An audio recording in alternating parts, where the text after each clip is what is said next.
بسم اللہ الرحمن الرحیم۔ فیکٹری سٹی کے معزز ناظرین کو السلام علیکم۔ دوستو، ماں باپ کا اپنی اولاد سے پیار کرنا ایک فطری عمل ہے۔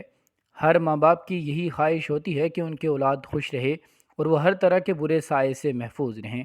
ہماری آج کی کہانی ایک ایسے ہی شخص کے بارے میں ہے جس نے لگاتار 24 سال کا عرصہ اپنے گمشدہ بیٹے کو ڈھونڈنے میں لگا دیا۔ اس شخص کا نام گاؤ چنگ ہے اور چائنا کا رہائشی ہے۔ یہ کہانی آج سے 24 سال پہلے شروع ہوتی ہے، جب 1997 میں اس کا 2 سالہ بیٹا گھر کے باہر کھیل رہا تھا۔ تبھی ایک نامعلوم عورت نے اسے اغوا کر لیا اور نہ جانے وہ عورت اس معصوم بچے کو لے کر کہاں غائب ہو گئی۔ کچھ دیر بعد جب یہ بچہ گھر واپس نہیں لوٹا تو اس کا باپ اسے لینے کے لیے خود گھر سے باہر آیا اور گھر کے سامنے کھیلتے بچوں سے اپنے بیٹے کے بارے میں پوچھنا شروع کر دیا۔ اس کا بیٹا کہاں ہے؟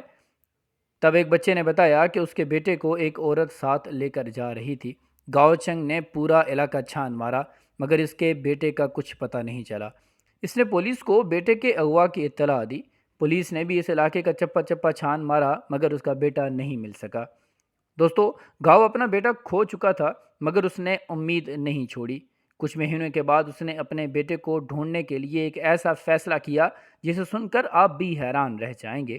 اس نے اپنی موٹر بائیک پر ایک جھنڈا لگایا جس پر اپنے گمشدہ بیٹے کی تصویر کو آویزاں کیا اور ساتھ میں ایک تحریر لکھی: بیٹا تم کہاں ہو؟ تمہیں ڈھونڈ کر بابا گھر لے جائیں گے۔ اس شخص نے اپنا سفر شروع کر دیا۔ گاؤ ایک شہر سے دوسرے شہر اپنے بیٹے کی تلاش میں موٹر بائیک لیے پھرتا رہا۔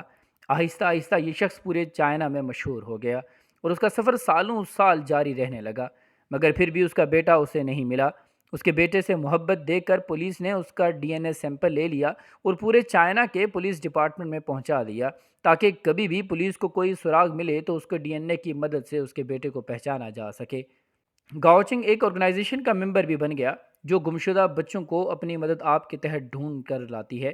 گاؤ نے اپنے اس سفر میں 7 ایسے بچوں کو ڈھونڈ کر اپنے ماں باپ سے ملوایا جو کسی نہ کسی طرح گم ہو چکے تھے، مگر اس کا اپنا بیٹا ابھی تک اسے نہیں ملا۔ گاؤ چنگ نے اپنے 24 سال کے سفر میں 10 موٹر بائک استعمال کی، یعنی گاؤ نے 24 سالوں میں بہت مشکلات کا سامنا کیا۔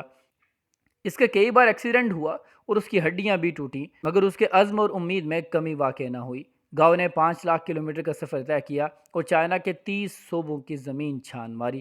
گاؤ کی اپنے بیٹے کی تلاش اس قدر مشہور ہوئی کہ اس کی کہانی پر ایک فلم بھی بنائی گئی جس کا نام لاسٹ لو ہے۔ اس فلم کو دنیا میں دیکھا گیا۔ اس کے بعد دنیا بھر کے میڈیا نے اس کے انٹرویو لینا شروع کر دیا اور اس کی بڑھتی ہوئی شہرت نے چائنا کے پولیس پر بھی دباؤ بڑھا دیا۔ دوستو، پورے چائنا میں ایسے لوگوں پر نظر رکھی جانے لگی جو بچوں کو اغوا کرتے ہیں۔ ایک دن صوبے کی پولیس نے ایک جوڑے کو گرفتار کیا اور ان کی سخت تفتیش کی تو انہوں نے سارے جرم قبول کرنا شروع کر دیے اور سب بچوں کے بارے میں بتانا شروع کر دیا جن کو انہوں نے اغوا کر کے بیچ دیا تھا۔ پولیس نے ان سب کو اپنے ماں باپ سے ملوایا۔ اسی دوران ان کو ایک 26 سالہ سکول ٹیچر بھی ملا جس کو 24 سال پہلے اغوا کیا گیا تھا۔ جب اس شخص کے ڈی این اے سیمپل کو گاؤ کے ڈی این اے سے میچ کیا گیا تو پتہ چلا کہ یہ شخص گاؤ کا اصل بیٹا ہے اور اسے اس کے بیٹے کے بارے میں بتایا گیا۔ پچھلے 24 سالوں سے اس کا باپ دن رات اسے پورے چائنا میں تلاش کرتا رہا ہے۔ اس کی ماں اور باپ اس کو دیکھنے کے لیے ترس رہے تھے اور باپ کی محنت آخرکار رنگ لائی۔ اس نے 24 سال کے بعد اپنے بیٹے کو سینے سے لگایا اور کافی دیر تک اس سے لپٹ کر روتا رہا۔ گاؤ نے اپنے بیٹے کو اپنے ساتھ رہنے پر مجبور تو نہ کیا مگر گاؤ کا بیٹا اکثر اپنے ماں باپ سے ملنے جاتا رہتا ہے۔ دوستو، والدین کی محبت بڑی عجیب اور انوکھی چیز ہوتی ہے۔ امید ہے کہ ہماری آج کی یہ ویڈیو آپ کو ضرور پسند آئی ہوگی۔ ویڈیو پسند آنے کی صورت میں لائک، شیئر اور کمنٹ کر کے اپنی آراء سے ہمیں ضرور آگاہ کیجیے گا۔ ملتے ہیں اگلی ویڈیو میں کسی نئے ٹاپک کے ساتھ، تب تک اپنا اور اپنے سے منسلک تمام لوگوں کا خیال رکھیے گا۔ فی امان اللہ۔